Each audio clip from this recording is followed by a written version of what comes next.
Welcome to Behind the GP podcast. Today I'm joined by Dr. Gaj Sivadhas, who I'm really pleased has come to join us today.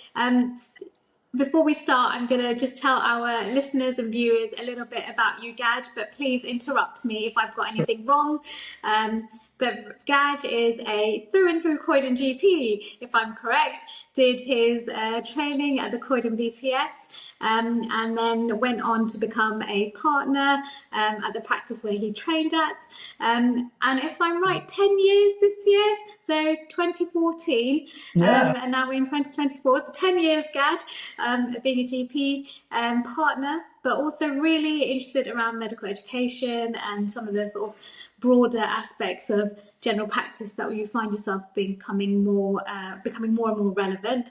So Gaj is a GP trainer. He's come and spoke to our BTS trainees about retention, recruitment, and then you've done a couple of other things. So you're also were a GP collaborative director and chair, and you've done some other things around HIV. So yeah, quite an extensive portfolio. Is that a fair kind of reflection of the kind of things that you've done? Yeah, thank you, Rachel. Thanks for having me on. The thing I didn't also say was I actually grew up in Croydon, came here when I was one, and 39 years later I'm still here. So proper Croydon through and through. That's an endorsement of Croydon if I've ever heard one. I never ever thought I'd come back, but I think like loads of GPs in Croydon, we're always drawn back to Croydon. Yeah, I can relate to that actually. I find myself kind of stepping out and then finding myself coming back to what feels like home. I don't know if that feels the same way to you. I think it does. I think once you grow up in Croydon, you can never leave it. It's always got a place in your heart, hasn't it? Good. So I want to go right back to the beginning if I can. And you kind of you said it earlier to me about having taken a few years before deciding general practice was the right thing for you. What made you go into general practice at the start? Tell me a bit about that. Sure. So throughout medical school, my only interest was having fun and trying to pass at the end of it. I had no idea what my career was going to be. And as I did my house jobs, all I knew I wanted to do was never do a ward round and not do nights. So I think the only thing that fitted that perfectly was GP. The other thing I enjoyed was A&E. But actually you've got a lot of nights in there. As I started doing more and more GP, the thing that I actually realised I enjoyed more than anything was the variety and the fact that, I'm never bored. The fact that we see so many patients, one patient could be coming in with a verruca, the next patient could be coming on full-on heart failure, the next patient could be a little kid with vomiting, you just never know what's coming next. So I suspect that was the key thing that interested me in GP, was the fact that you never know what sort of clinic you're going to have. You're just never bored. I think the other great thing that so when I was doing my house jobs and all that, what I really enjoyed was surgery. So I thought I wanted to be a surgeon. That vision quickly dispelled when I saw surgical regs in their 40s at King's, and I thought that's not going to be me. So what I did as soon as I finished was do the minor surgery course. So once a month I do minor surgery here, which again suits my my yearning and thirst for having a bit of variety in my job. Absolutely, and GP is very much variety. It's all about variety and having that. I guess A&E is a bit like that as well. I think so many of us go into it thinking, yes, it's great not to do ward rounds and have nights, but it's still quite intense days. Was it like that when you were training? Has it changed since then? Oh yeah, massively. So as a registrar here, I got down to 10 minutes towards the end, and I thought, yes, I'm all ready to CCT and do it. But going from registrar to salaried was a big learning curve. And a big experience. Even though my partner, my trainer, who's a senior partner here, said you could come and see me for anything, but it's still that you are the patient's GP now. You haven't got the luxury of having not yet CCT'd. That was a big thing. But the other thing that was really useful was actually you could decide how much you wanted to do, what sort of other skills I wanted to do. So quite early on, as I said, I really enjoyed minor surgery, so I wanted to do that. The other thing I really enjoyed was teaching. So luckily my practice was taking King's students. So I quickly did the legwork to be a King's tutor. So I started teaching quite early on within my first year of CCTing. And then the natural progression of that was to be a trainer. So actually it got to a case where I could do anything I wanted, and then it was a case of choosing the things that I actually really enjoyed and sticking with that. So that's why you could probably see I've got a very varied CV where I've tried my hand at everything and actually honing in my middle grayer years of the things I actually kind of enjoy, which right now is teaching, learning, and a bit of minor surgery. I love that. I love the kind of variety, being able to pick things up, put them back when you're not so interested or you want to try your hand at something else. I guess part of me thinks, because you, if I'm right, so you were training at this practice and then you decided to take on partnership straight away at the practice. I mean, that must have been quite a thought process behind it. So I've always wanted to be. It never crossed my mind to be a portfolio GP. I think first and foremost, I wanted to be a GP and see patients. What I really wanted, and it sounds really lame and cliche, was I wanted to be someone's doctor. I wanted patients to say, "Oh, Dr. Sivadhas, he's my doctor. He's great, isn't it?" I wanted that, and so that was going to be the bedrock of my career. Luckily, that they were looking for a partner as soon as I finished. So all my ducks were in a row there, and I just ended up being a salary for 18 months and then offered the partnership. So that was the foundations. And then from there was the stepping stone to anything else I really wanted to do. The good thing about being a salaried and then a partner was then you start making your imprint in the area. You start getting to know the local people. You have your ear to the ground for opportunities, and that's when being the director of the federation happened. People always ask, like, how did you end up in these roles? And I'm saying nothing major. It's just they just come to me. You just got to have your ear to the ground, be in the right sort of conversations, and opportunities present. But I think the first and foremost was actually getting a good grounding, a good stable foundation by being a good GP. Not saying I'm good, but just by being a good GP. You're good. Oh, thank you. Opportunities do come, and people approach you with jobs or opportunities rather than actively hunting them down. Yeah, I get that. I guess I'm just thinking about, you're always left with this, is the grass greener on the other side? Were you tempted to look at other surgeries, locum and take on sessional work? It sounds like you had partnership as sort of goal there eventually. It's such a quick transition, and I guess that would have been really common. We just don't see it as much anymore. No, yeah, I was really fortunate, and I always feel bad saying it because I know how lucky I was to get this opportunity. In terms of was I tempted? Yes, but actually, what I didn't, as I said earlier, what I really wanted was to be a family doctor. Know patients for years and years, and get to see them through their good times and their bad times. And I just felt that locuming wouldn't do that for me. Maybe if I didn't have this job, I could locum to try and find the place where I wanted to settle. But actually, I found it quite early on here. I didn't do much locuming. Reason being, one, I was working 8 sessions here as Doval. I was offered to reduce the sessions and look and do some locum somewhere else. That was always the opportunity. But I thought, why do that when actually I've got my own room, I've got my own IT, I've got a very supportive team. In terms of other things, yes, I mean, who doesn't wish that they could go to sunnier climes such as Australia or colder climes such as Canada, or pack it all in? And there have been some challenging times in the last 10 years, and more so recently. And I think there's always that thought, am I doing the right thing? But actually, right now, this role works for me. My family are here. I've got patients who really like me. My commute is great. I've got a supportive team. So, whenever those thoughts come in, I was like, I'm probably not actually.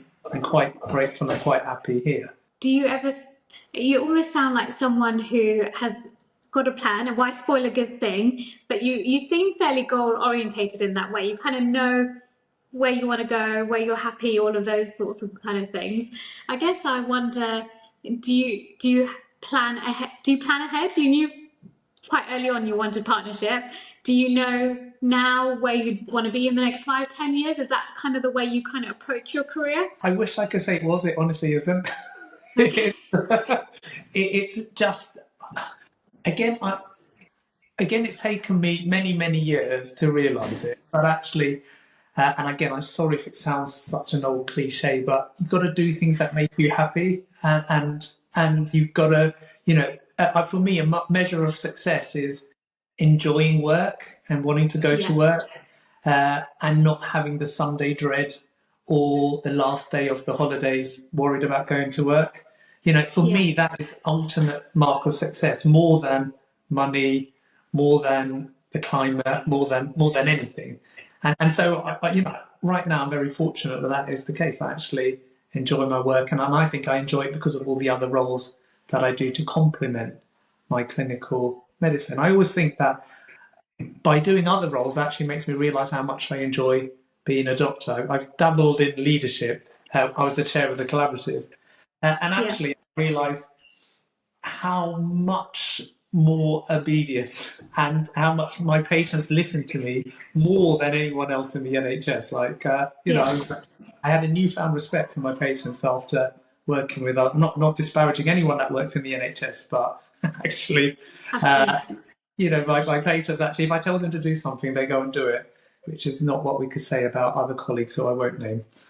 It's quite an authentic relationship, isn't it? That one-to-one with the patient. And you often hear when people take on other things, one of the reasons to go into medicine is to get that authentic relationship with your patient and be able to help and empower them to change. And that is, I would say, quite a core value as a GP.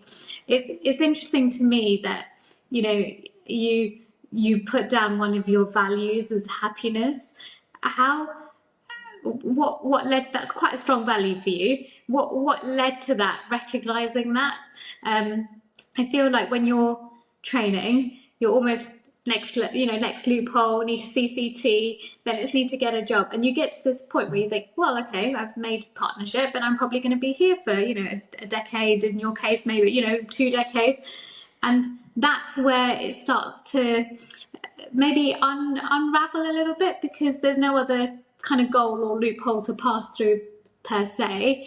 And I think that for me, when I think about myself, I think that's when I've started to really think about, well, what really makes me happy. But has there ever been anything that's kind of led to that process where I think actually happiness is a core value, and it kind of goes beyond just the finance and beyond the flexibility of work? I need to feel truly happy with what I'm doing.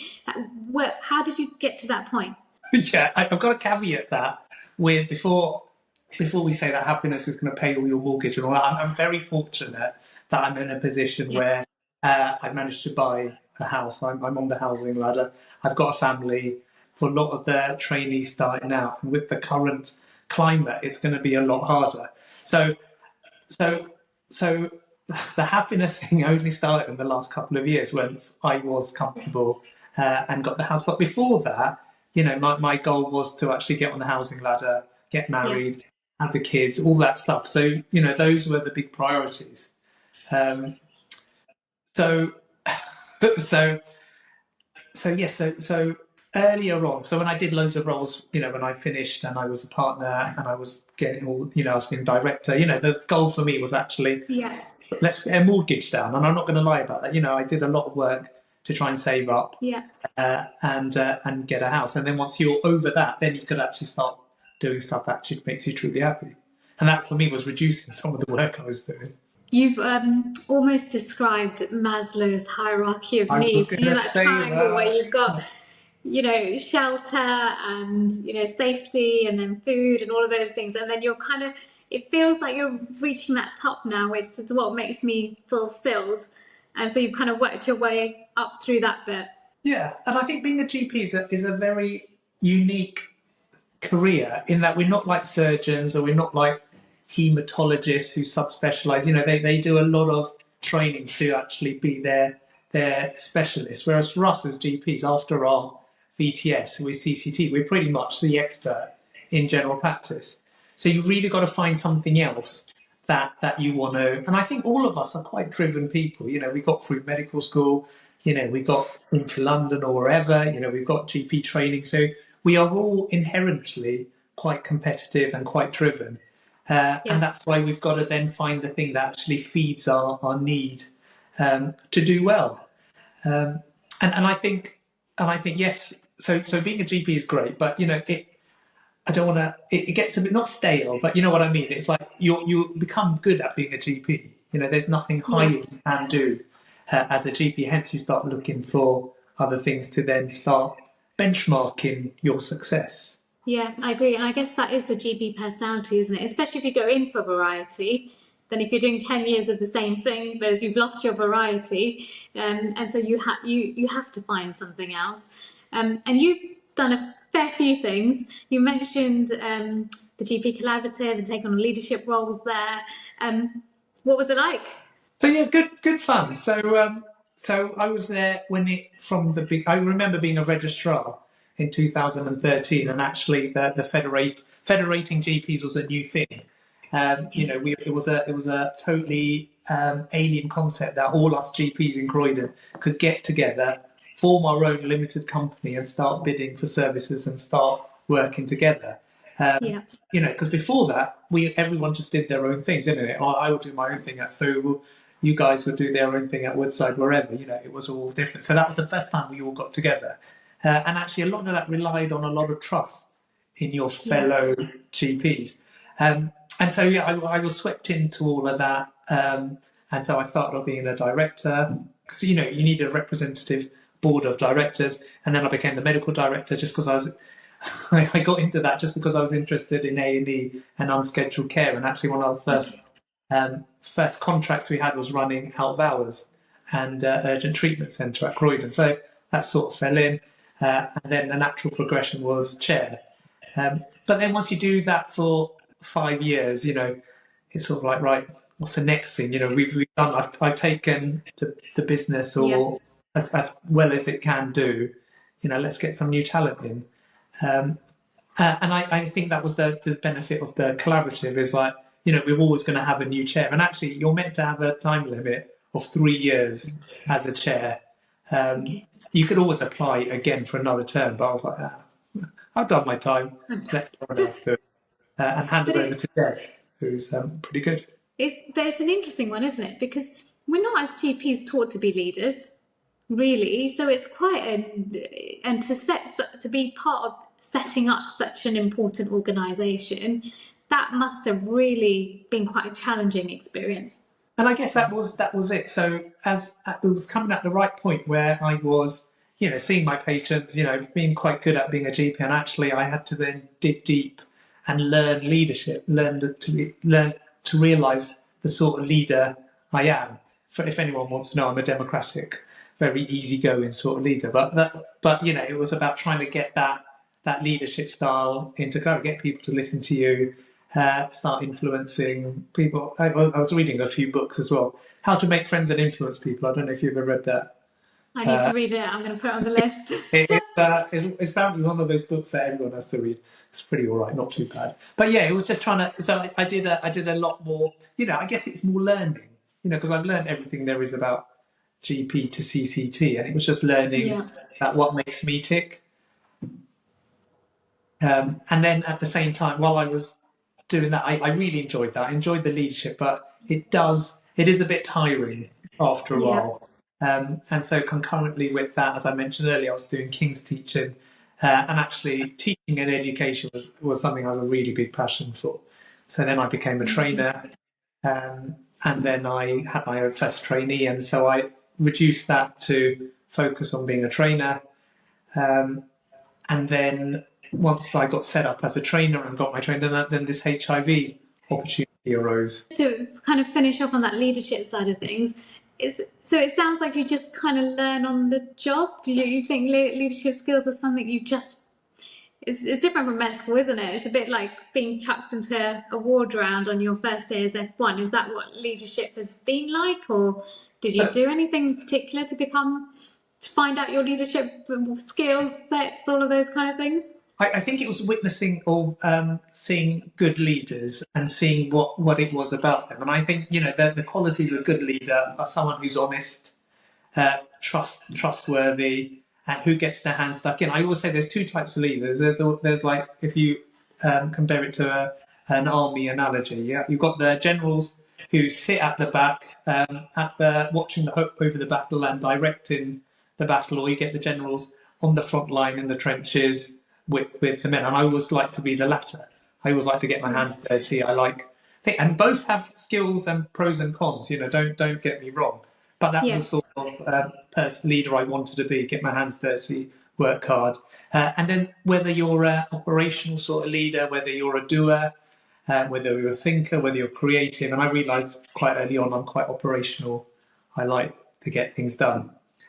So again, that all morphed into the sort of person I turned out to be, the sort of leader I turned out to be. Amazing. And then you sort of talk a bit about education. Is that something that's always been a passion? Is that something that you've kind of put down your leadership stuff, got a bit, I've done my bit, I've dabbled my hand in leadership, I want to try something new, maybe I'll give this a go. How did you get to that point? So I was always interested in teaching. I think if I didn't become a doctor, I would have been a teacher. I say that, Gaj. I say that all the time. But I'm a bit partial to medical education because, as you know, that's something I'm really interested in. But yeah, it's nice to hear that. Yeah, and I think it's the whole thing about, again, inspiring people and showcase, just getting the best out of people. And I really enjoy that. And I think what I love about being a trainer is the one-on-one relationship you have with your trainee. And before that, it was with our King students. It was running the thing. And actually, if you get a bunch of really interested students, doctors, trainees who really listen to you, then it's the best job in the world. And actually, I realised from training is actually then I learned lots about myself as well. I get so much out of being a trainer. You learn what makes other people tick. You learn about yourself. You do a bit of reflection in yourself. You think about how your actions would affect your trainer and what you need to do as a trainer to bring out the best in your training.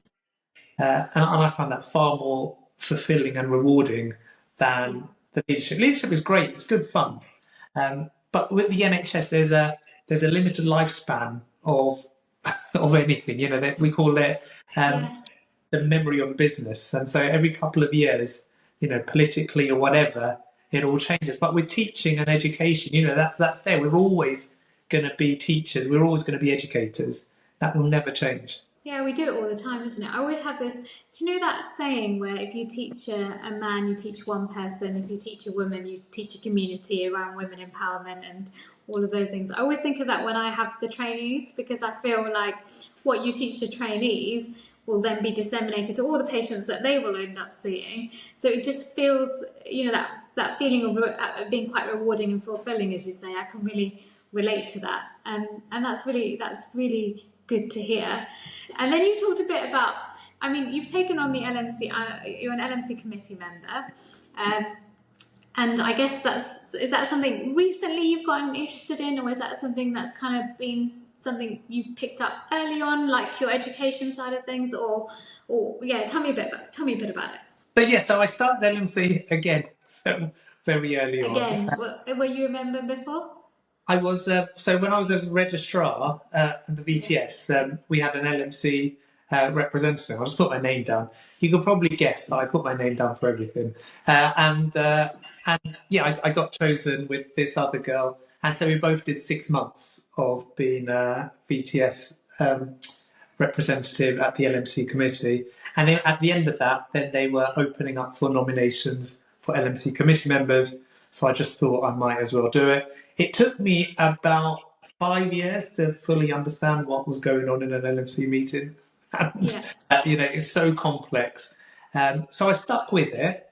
And then as I had more roles and I sort of understood Croydon and understood the different services, I had more and more of a role to impart in the LMC. I actually really enjoy the LMC. One, in that it's led very well, and two, it's it's the whole point of the LMC is to make life as good as possible for GPs. It's political but not political. All the LMC is interested in is to represent all GPs, whether partners, locum, salaries. That's their reason for existence. So it's something that I'm really interested in, and I think in a couple of years' time, when I've done my thing, I definitely will, see where I could proceed with the LMC. But me and you are both going to LMC conference in. We are going to the conference. It's going to be my first conference, so you can tell me a bit more about what to expect when we get there. Conference is great, and I think the great thing about the LMC is you actually get to meet lots of GPs from other parts of England, and also because we're part of the Surrey and Sussex LMC. So I think in Croydon, because we all see everyone in Croydon, we think Croydon problems are just Croydon itself, but actually by talking to other GPs, you actually realise that actually our problems are widespread, and all the heartache that we're going through is reflected across the whole of Surrey and Sussex and across the whole of England. Absolutely. And I think it's an interesting one because obviously the political climate is very volatile, shall we say, this year. And there's all this, the referendum and all of those kind of things that we're looking at. So I suspect it's going to be quite a lively conference. It's made me really, my own experience, so I'm fairly new to the LMC, and I think my own experience sometimes leaves me feeling a bit downhearted about what the future of general practice holds. And you can go into an LMC meeting and walk out thinking, oh my goodness, it's just dreadful. And you kind of have to remind yourself, I'm still quite happy seeing my patients. Partnership is not, it's not about to disappear tomorrow. And I guess, how do you manage that side of things, the kind of negativity that you're always surrounded with? Sure, and I think that is why I'm even more interested in the LMC now than I've ever been, is because I firmly believe in general practice. I think that again, this is a podcast full of cliches, but general practice is the bedstone of the NHS. We are the jewel. How many patients do we see? How many patients do we keep out of hospital? And all the negativity and all that is because it's a victim of our own success. We are seeing more and more patients than we ever have done with far less funding. 7% of the total NHS funding, and we're seeing 90% plus of all NHS content. That is ridiculous. And we have been so good for so long because obviously we've been funded quite well. That am I allowed to be political on here? To some degree, you can. Okay. But the last 12 years of whoever was in charge and their chronic underfunding and distaste for socialist medicine has put us in the situation we're in. And I think the LNC, which really inspires me a lot, is actually they want general practice to survive, and they want the old-fashioned model of general practice. The current LMC as it stands aren't interested in ARRS, they're not interested in PAs. They want the family doctor. They want funding to be back during the Labour time when we were actually the golden era of general practice, and that is what we want. And so, again, as I said, I like to be operational, I like to do things, and so that's why I'm really interested in the LMC now, because I can do things. I'm elected to be a Croydon representative, so I'm pushing for ways that we can make general practice resilient and survive. And that's going to be more funding, and for me, it's going to be opening up ARS roles so we could get GPs and stuff. Do you think it's going to be successful? Do you think our partnership model is here to stay? What are your thoughts? I could see why the government don't like the partnership model. They have to negotiate 1,000 different contracts with all NHS providers, as in partners. It's very hard. They much rather the hospital sort of model, a salary model. But as we all know, there's many problems with that. We lose the flexibility. We lose the goodwill, and I know personally what makes my patients tick. As I said, we are a victim of our own success. We've done so well for so long that suddenly, when there is a massive surge in demand, as we've seen with post-COVID, with a reduction in hospital stuff, we are stuck. All we need to do is push the GP funding from 7% to 9%. We will not have any problems. But to do that, it means destabilising the hospitals. And so that is why it's very hard for the government to say, okay, we'll give more money to general practice, but it means we've got less money to hospital. And I don't want it to be a us versus them. I think we're all working very, very hard. But actually, you've got to reward general practice. You've got to push for more funding into general practice, and you've got to reduce the hoops and the nonsense we have to climb to get funding. Absolutely. I'm getting this picture of you, Gaj, and I hope that's okay with me kind of sharing it with you, but of this really motivated GP trainee who becomes a GP, takes on, different things, volunteers, as you said in your own words, for everything, and is constantly enthused by general practice. And you're very self-motivated. You keep yourself ticking by picking things up, doing something new, very passionate about the things that you pick up, whether that's education or the LMC, becoming an LMC member. Those are all brilliant qualities, but there's a part of me that thinks they're also the qualities that kind of lead a lot of GPs to burnout, and being overwhelmed with things. Is that something that has ever affected you? Do you protect yourself from burnout? How do you stop yourself from the road of becoming so passionate that it kind of takes over everything? Yeah, and I think that is a very, very good, valid point. For me, I've broken down my life into 3 segments. I've got work, I've got my family, and I've got my hobby. And those 3 segments do not touch. They don't mix. Yeah. So my work is work. So I will do my work here, and I will leave my work here. I will never log in when I'm at home, which then allows me to go home and spend all my time with the family. And then my hobby, as with any middle-aged man, is I got into triathlons. So that's my midlife crisis, is to do a full Ironman. So I'm training for that. And again, that keeps me very grounded in that. So I train about 8 to 10 hours a week for that. So, I've got 3 very, very contained things. And actually doing all, training for an Ironman or whatever, just makes me, so when I'm training for that, I do that. But then when I finish and I come to work, I'm actually very motivated to do work. So I will make sure that all 3 are mutually independent and don't mix. And for me, that's the way I will do. I will stop myself burning out. I love that. I think that's so important. So you've got these really good boundaries. Does everyone respect those boundaries? I mean, my wife, not so much when I'm up at 5 exercising and waking up the house. But generally, everyone has been very supportive. Like, work knowing what I'm doing. So for me, my duty day is a Friday. So I know that Friday is I'm going to be busy. I won't do any major. I won't organise a thing with my kids or my wife on a Friday. Friday is work day, and then the rest of my hours are very much clinically defined. I know my hours. I know my long days. I know my short days, and then I could put all my training around that. And then I've got my off day, which is Thursday, which I spend. Now my kids are at school, but before that I would just, spend look after them. They won't go to nursery that day. So that used to be my day. And again, I won't, I try not to, I don't do anything I won't put any meetings or anything on a Thursday. Now on a Thursday, I do a long bike ride because the kids are at school. But, I love that Thursday for myself. I love that. I need to know what the secret is to doing that. My Thursdays are my off day. And I find myself trying to say no, but end up having a few meetings in between and just think, what have I done? This is my day off. This is not my, working day. And it's such a hard balance. Oh, massively, yeah. I'll only check my emails twice on a Thursday. 1 when I drop the kids off at school, and 2 in the evening, just so that my Friday isn't going to be busy. And if I do have to have a meeting, I'll have it first thing, like after 9 till 10 is my meeting, which means the rest of the day is recharge my batteries and do whatever.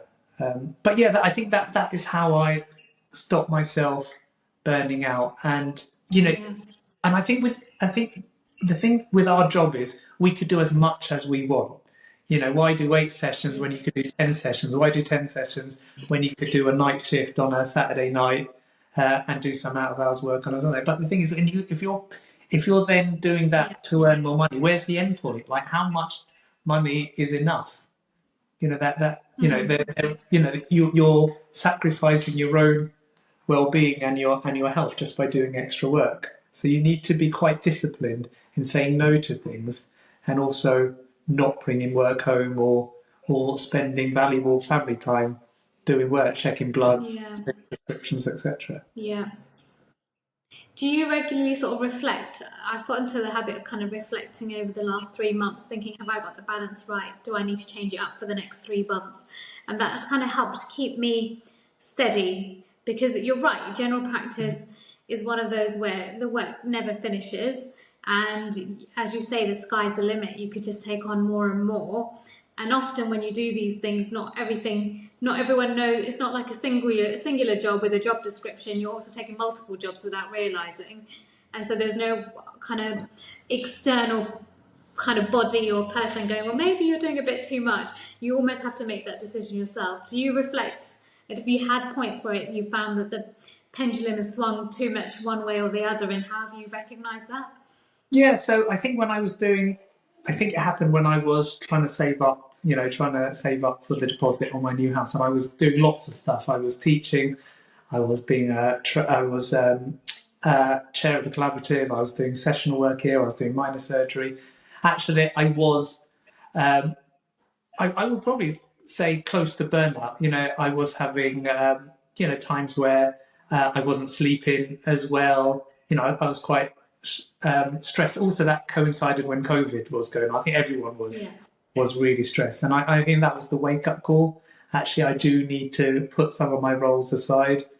There's no point working and then burning yourself out and not being able to work. You need to find the right balance. So as I said, I stopped being the chair. So the good thing about being a trainer was then you get you drop one session to then do a tutorial. Was really lovely, because in that tutorial you actually just spend a nice bit of time with your trainee, and as I said, you learn about yourself as well. And I think those steps actually helped realise. And right now, the thing that actually guides my week is actually my training plan for my Ironman. So, as I said, so I've got to fit all my training around in the week, and then fit around work, and then family. And so therefore I'm very grounded in what I do, because actually... In that order. Yeah. My training plan comes first. Then my work and family could fight over second place. I'm joking. Family first, please. We won't send your wife this podcast. She doesn't even know what the channel this is on, so she won't know. And then I guess if you pick up so many things and you decide, I'll do a bit of this, has there been stuff where you've kind of picked up and thought, oh my God, this is really not for me? What was I thinking? I'm glad I tried it, but I definitely don't want to do this again. Yep. Again, I don't know how much I should say in this podcast, but anything that works with another NHS organisation, which is quite large, and runs hospitals who are hospitals, they are quite hard to work with. I think the problem working with hospitals and other NHS providers is everyone is strapped for cash and time. Yes. And I think the NHS mantra is, we have no money, so therefore to get productivity, everyone's got to put their own personal hours in, because no one's got money.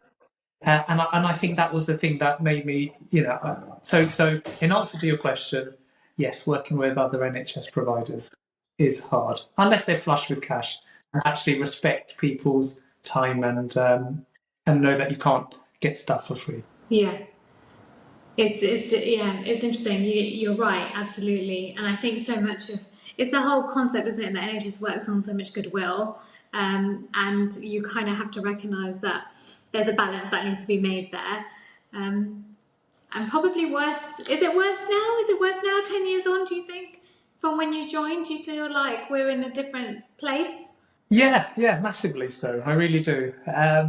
I think everyone is so squeezed, and the thing that the NHS loves is reorganisation. They reorganise before elections. They reorganise for anything, and I think that's the thing that frustrates me about working in the NHS is, the memory of the memory that's within the system. So like the ICB is a key example. For guys that don't know, ICB is Integrated Care Board. So before, Yeah. Croydon used to be quite evolved. We used to make our own decisions and we were quite autonomous. But now we're part of South West London. And so the Croydon voice is now diluted with Merton, Wandsworth, Richmond, Kingston. And that's been going on since 2019. And who knows what will happen after the next election. It is always changing and you just can't keep up. Yeah. And I think the current vision for the next election is actually do more for less. Again, I'm not going to get political at all, but ultimately, healthcare is expensive. We've realised either we have to pay more taxes as people, or we've got to either we spend more of the treasury money on the NHS, or if there's no money in the treasury, we have to pay more taxes. But what we can't do is do more. We have to sacrifice our own well-being to actually do more for less and less money. But I think as healthcare professionals, we do, because ultimately it's our patients at the end of the day. Yeah, it's about knowing your worth too, isn't it? And it's like you hit the nail on the head when you said earlier, we've become a bit of a victim of our own success, and being able to actually have a strong voice to say, well, this is not the direction of travel, this is not how it's going to go. But you say all of this with a smile, Gaj, and you say it in a way that makes you.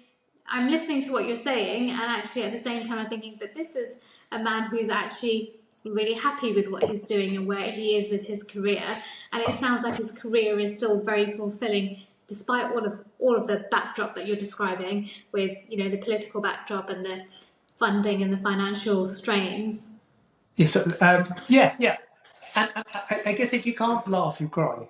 But also the other thing is we've got to, we can't just sit here and say, okay, we can accept what's coming for us. We've got to fight. And I think all of us ultimately believe in general practice. I joined the BMA for the first time last month because of the referendum. Because ultimately, we are stronger together. And I know the BMA might not be for everyone, but ultimately that was something I could do to influence the future. Because otherwise we're just going to sit here like sitting ducks and not know what's happening. So I'm quite positive, like the amount of GPs that joined the BMA, how many of us refused or rejected the new contract, and how angry a lot of us are. The whole PCN DES was sold to us. They call it the Trojan horse. And actually, look, and if you speak to lots of registrars, a lot of their problems are arising because of the PCN DES, that the fact that funding for core general practice has reduced so we could spend it on ARS staff. And so, we could either just sit there and mope, or we could try and fight. So for me, it's joining the LMC, getting more involved with that, and also joining the BMA. Amazing. I guess one of those, you don't sound as though you do. It sounds like actually you may not feel like it when you're doing it, but looking back over your kind of general practice career to date, it sounds like things have worked out fairly well. You know where you're going, you know what you're doing, you have quite clear ideas of what makes you you and what makes you tick. Do you have any regrets about the things that you've done, or how would you do anything differently, do you think? Oh my God, what a question. Sorry, I know it's a bit heavy-handed. No, I was prepared for everything, and honestly, no.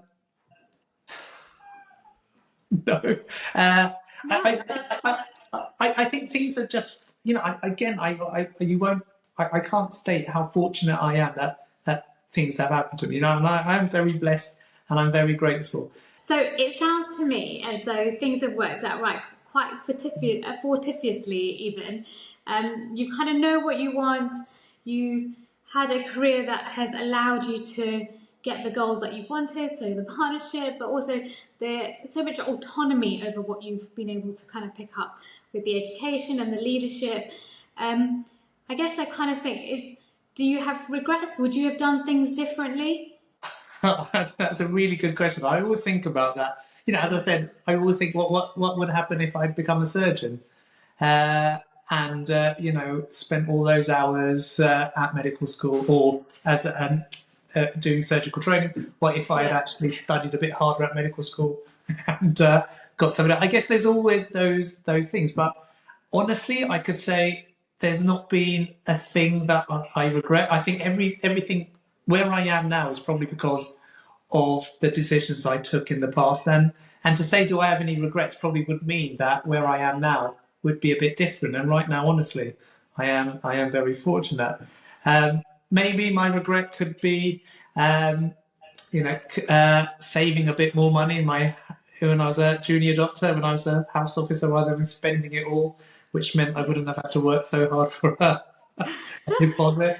But other than that, there's not really much. That's amazing. That's really nice to hear, because you almost, when you think of salaried and GP partners, you often imagine, they've got their hands over their head, they're just not coping with the stress. But I think it's really, for me anyway, listening to you, being so enthused and energetic, that makes, it's really nice. It's quite a bright thing to hear, that positivity really comes through. And it's such a different it's such a different image of what you see of, salaried and partners essentially, that they don't often have that. And I think the things that make, that's all come through is the fact that you've had that nice continuity. You're in a place where you know your team, you know your people, you know your staff, and you've had so much autonomy. You've had so much autonomy to kind of go, oh, I don't fancy a bit of that, or actually, I'll go and do this for a little while.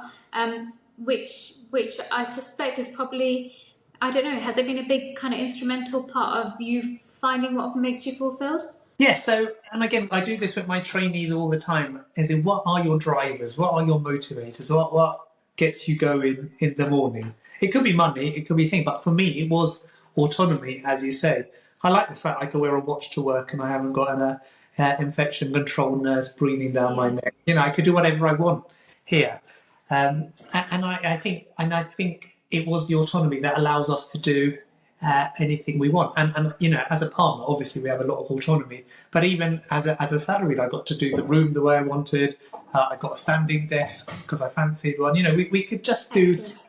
And I think that's the beauty about general practice. We are so agile that, rather than you can imagine working in a hospital, if you want a standing desk, you've got to go through 10 boards, you've got to write a paper appraising the pros and cons, and maybe 5 years later you might have a standing desk. But here with general practice, you want a standing desk, you get one. Yeah. I love that.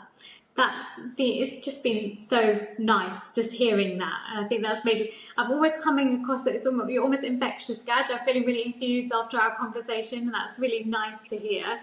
My last question really is, do you have any advice or any tips or just anything you want to let people know who kind of thinking, oh, do I really want to, take general practice on as a career? Do I want to stay a GP?